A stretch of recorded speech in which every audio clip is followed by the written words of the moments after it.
The motion.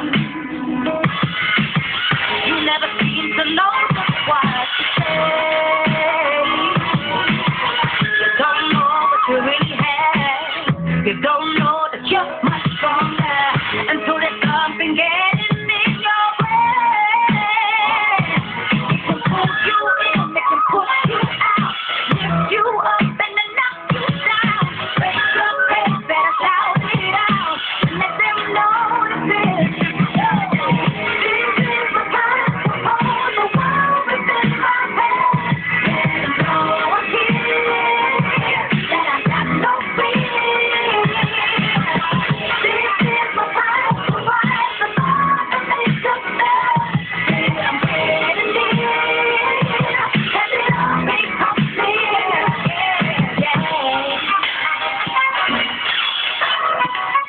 No más, por favor. Everybody talking about this guy. In the air, still my choice to make. This time there's no compromise. I'm not prepared to think it's over, so you better not get in my way. Knock me in and spit me out.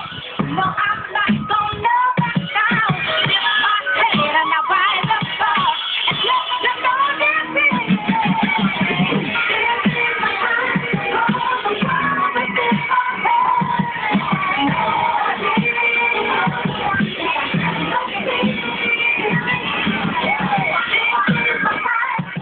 Across Asia, tens of millions watched as the world, for a few moments, faded to black.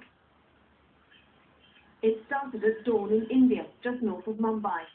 The astrologers had warned bad luck, so on the banks of the Ganges, this was the time to wash away sins and perform fire rituals. Then a few moments later, further east, in Bhutan. The weather wasn't ideal, clouds blocked the view for many, but few could resist the draw of watching this century's longest solar eclipse. Then on to China.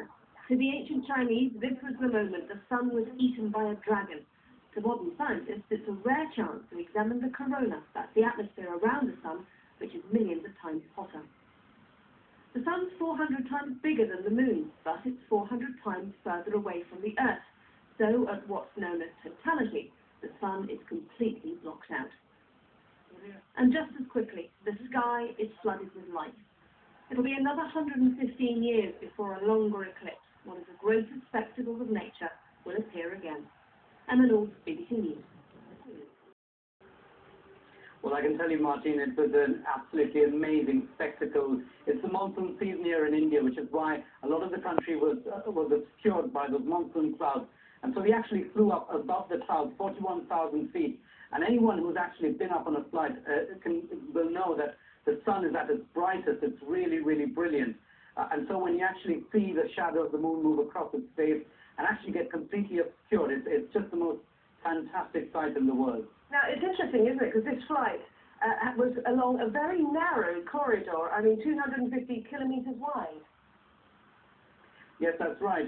Just before we left Delhi, I spoke to the pilot, and he told me that he was really crossing his fingers because it was quite a difficult flight to do technically, to make sure that he was in alignment at the exact right moment when the eclipse began. But it all went off perfectly. All around me when the actual eclipse began, it was just amazing to see everyone's reactions. We had some people in their 70s, veteran eclipse chasers. One gentleman, in fact, had seen it for 9 times before this, and he told me afterwards that every single one was as memorable and magical as the previous one. And then there were some young children, one little girl, 11 years old, and after she saw it, she said, she would remember this moment for the rest of her life. Indeed, because this kind of event does hold almost mystical significance for millions of people, especially, I guess, at these times of global economic turmoil. We've got a swine flu pandemic. Yes, that's right. I think what's amazing, Martin, is that for various people, it means different things. Even on the flight, you could see for some people it was a moment of deep reflection. For other people, it was just a moment to try and get it on camera, to show it and share it with friends and families.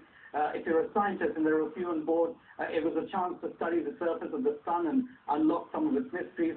And on the ground, especially here in India, where millions and millions of people actually believe it's bad luck to step out during solar eclipse, we met one woman yesterday, for instance, who was pregnant and who said she'd been advised by her astrologer to stay indoors and lie flat on her bed for 2 hours, so to make sure that there's nothing wrong with the delivery of her unborn child. Oh dear. Okay, thank you very much. Sanjo Majumdar, who's had a very rare and interesting experience.